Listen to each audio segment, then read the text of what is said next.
They mocked her when they thought no one was watching. "She's just the cleaner. Ignore the mess she is," one of my board members whispered, too loudly, to the new HR head as they passed her crouched near the elevators.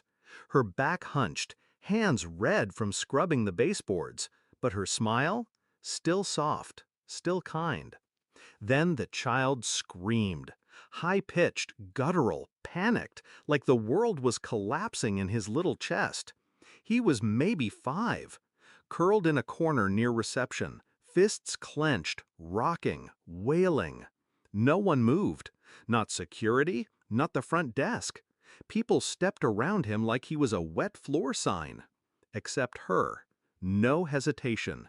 She knelt beside him, her janitor's cart rolling quietly behind her, and without a word, she reached into the front pocket of her apron and pulled out a small plastic wand. She dipped it, blew gently. Bubbles floated up between them, catching the light like glass orbs. The boy gasped. The screaming stopped. He reached, laughed, popped them. A few floated onto my shoulder. I was watching from the mezzanine, behind glass, silent. That was the moment it all snapped into place. Her name was Rosa. She'd been with us 8 years, arrived when my father was CEO. Back then, we were told to ignore the cleaning staff. "Don't coddle them," he used to say. "Respect makes them lazy." I believed him for years, until I didn't. Because Rosa was the one who stayed late, long after we were gone, picking up the coffee cups we left on meeting tables.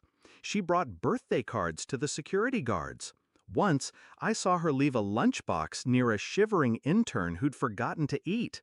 And no one saw her. But I did, that day. So I made a plan. I didn't praise her publicly, not yet. That would tip my hand. Instead, I started asking quiet questions. Payroll told me Rosa hadn't gotten a raise in 5 years. HR had flagged her as overly familiar. I checked the security footage. Yes, there it was. 3 weeks ago, she'd helped a courier who dropped his entire load. She was reprimanded for disrupting workflow. That same week, my VP of Ops gave himself a $15,000 performance bonus for improving internal efficiency. Disgusting. I could have yelled. I could have fired half the board. But I didn't shout. I strategized. First, I rewrote the company values, quietly. We'd been due for a rebrand anyway. The new motto? People first, always. Everyone loved it, thought it was marketing fluff. They applauded in the quarterly meeting, sipping champagne. Next, I pulled financial records, quietly audited departments, found which leaders had stalled wage increases, who had blocked HR promotions, who had signed off on disciplinary actions like Rosa's. I built my list. And then, 4 days after Rosa blew those bubbles, I called a company-wide meeting. Mandatory. All floors, cameras on, no excuses. They thought it was for earnings or new tech. It wasn't. I stood at the podium, heart steady, voice calm. And then I said, "Today, we talk about who we really are." I played the footage. No editing, just the raw moment. Rosa kneeling. The boy's scream fading into giggles. The wand. The bubbles. The calm. Silence swept the room. And then I spoke. She's not a cleaner. She's not a disruption. She's a reminder.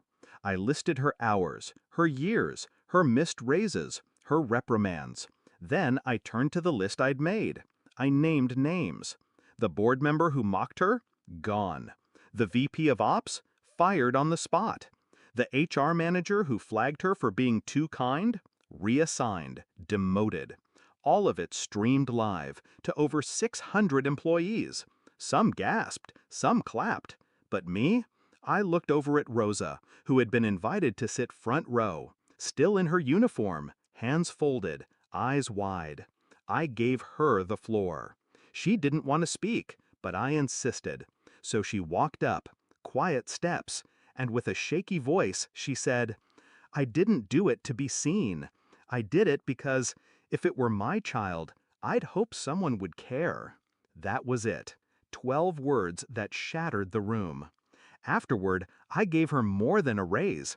I made her the new head of our employee wellness initiative. With a team, with authority. She cried when I told her. I didn't, because I knew this was overdue. They underestimated the power of one kind act, one bubble. But I didn't. Not anymore. Now, our office has changed. There's a mural of Rosa and the boy in the lobby, the bubble mid-air. Staff now have kindness hours. A portion of bonuses are tied to peer-voted impact, not just numbers. And the ones who once mocked her, they weren't just removed, they were forgotten. That's the quietest revenge. To lift someone so high that the ones who tried to keep her invisible are no longer worth remembering. And every time I walk past that mural, I think, that's how you change a company. That's how you win without a single shout. Just one wand, one act, and one woman no one saw until everyone did.